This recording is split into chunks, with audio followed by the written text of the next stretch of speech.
চিতলমারীতে দোকান দখল বিরোধে ডাকাতি হামলা, নিরীহ পরিবারকে হয়রানির অভিযোগ। আল হাফিজের প্রতিবেদনে দেখুন বিস্তারিত। বাগেরহাটের চিতলমারীতে দোকান দখল বিরোধকে কেন্দ্র করে এক অসহায় পরিবারের বিরুদ্ধে ডাকাতি সহ বিভিন্ন ধারায় মামলা দায়েরের অভিযোগ উঠেছে। ভুক্তভোগী সালমা বেগমের দাবি, দোকান দখলের উদ্দেশ্যে তার পরিবারের বিরুদ্ধে মিথ্যা মামলা করা হয়েছে। তিনি জানান, হিজলা মৌজার BRS খতিয়ান নং 650 দাগ নং 2825 এর 22 শতক জমি তার শ্বশুর আব্দুল হাই খানের নামে রেকর্ডভুক্ত। ওই জমির পাশে তাদের কয়েকটি দোকান ঘর রয়েছে, যা দখলের চেষ্টা করেছেন স্থানীয় কাজী আইনুল হক।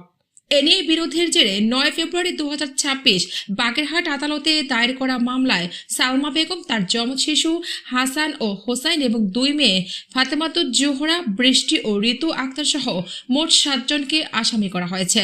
ভুক্তভোগীদের অভিযোগ, এটি সম্পূর্ণ হয়রানিমূলক মিথ্যা মামলা। তবে তদন্ত কর্মকর্তা জানিয়েছেন, ঘটনায় ডাকাতির প্রমাণ মেলেনি এবং বিষয়টি নিরপেক্ষভাবে তদন্তাধীন রয়েছে। গণপ্রজাতন্ত্রী বাংলাদেশ সরকার অনুমোদিত SD এন্টারটেইনমেন্ট লিমিটেডের প্রতিষ্ঠান SD টেলিভিশনের স্টাফ রিপোর্টার, বিভাগ, জেলা, উপজেলা সংবাদদাতা এবং বিশ্বের সকল শহরের জন্য প্রবাসী প্রতিনিধি নিয়োগ চলছে। যোগাযোগ করুন আমাদের সাথে।